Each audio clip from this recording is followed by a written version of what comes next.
So finally, we're pleased to have Ms. Jacqueline O'Neill, the Director of the Institute for Inclusive Security, an organization dedicated to demonstrating and supporting women's contribution to peace building all over the world.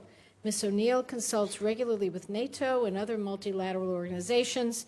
She's also designed training for police, military, and civilian professionals previously. She served at the United Nations mission in Sudan and as a policy advisor to Canada's Secretary of State for Asia Pacific, and we are grateful for the wealth of knowledge and breadth of experience that our panel members have, all of them, and that includes you, Ms. O'Neill. So please let us hear from you. Chairman Boxer, you are known around the world for shining a spotlight on these issues. I want to thank you to Ranking Member Paul, Chairman Menendez, Ranking Member Corker, and the other members.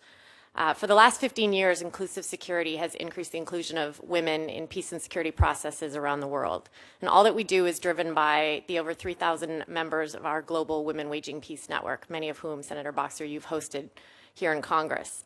This network includes women like those recently displaced by war in South Sudan, who earlier this year, despite living in camps literally partitioned in half, with a line separating two tribes, began crossing the divide, at first to talk over tea in each other's tents, then to organize a joint march to the governor's house, most walking barefoot for hours in the sun to demand an end to the violence and a voice in the process.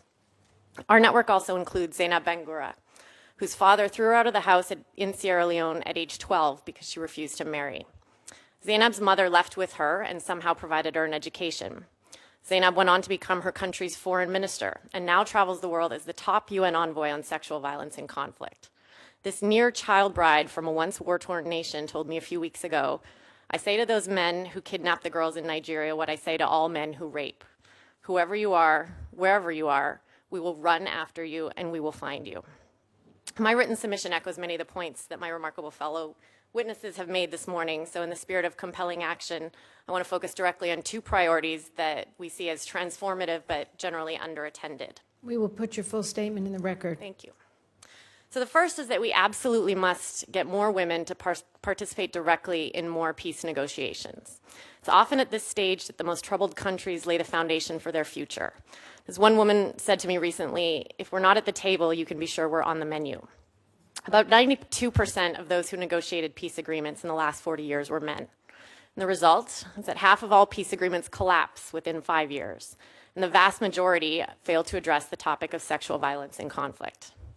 Evidence shows that when present, women raise these issues, but they often broaden the discussion even further, moving beyond who gets to run which ministry and where borders are divided, to address the underlying drivers of conflict, and importantly, to reduce the structural barriers that contribute to violence and discrimination.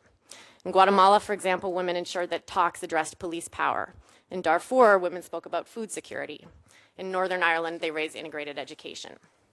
The single most important policy tool that the U.S. government has to increase women's participation at peace talks is its National Action Plan on Women, Peace, and Security.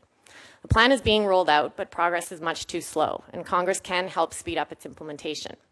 First, by passing the Bipartisan Women, Peace, and Security Act, which you, Senator Boxer, and others have championed. And second, by holding a hearing about the National Action Plan to which you would invite the Secretaries of Defense, State, and the Administrator of USAID to talk about progress, gaps, and how they're working together. The second major priority to which I want to call your attention relates to women's roles in security forces. The numbers here are dismal. In Pakistan, for example, women make up less than 1% of the police force. Without a doubt, access to protection and justice for survivors of sexual violence increases when women are meaningfully integrated into security forces. Females are simply far more likely to report cases of assault to other women. But again, the value that women bring is much broader. They contribute to all aspects of mission success and effectiveness, and when present in large enough numbers, can transform institutions and the public's perception of power, force, and legitimacy. Women's recruitment, retention, and safety in security forces are woefully under-resourced, and Congress can change this too. Last year, Congress took action on this issue for the first time ever, appropriating $25 million for this purpose in Afghanistan. A week ago, thanks to the support from many on this subcommittee, the Senate Appropriations Committee passed its Foreign Operations Appropriations Bill, which included provisions prioritizing the same thing for Pakistan's police force. Members can ensure that the final bill retains these provisions and that funding is at least maintained this year for women in the Afghan National Security Forces in any defense spending and authorization bills. I'll stop here so we can turn to questions.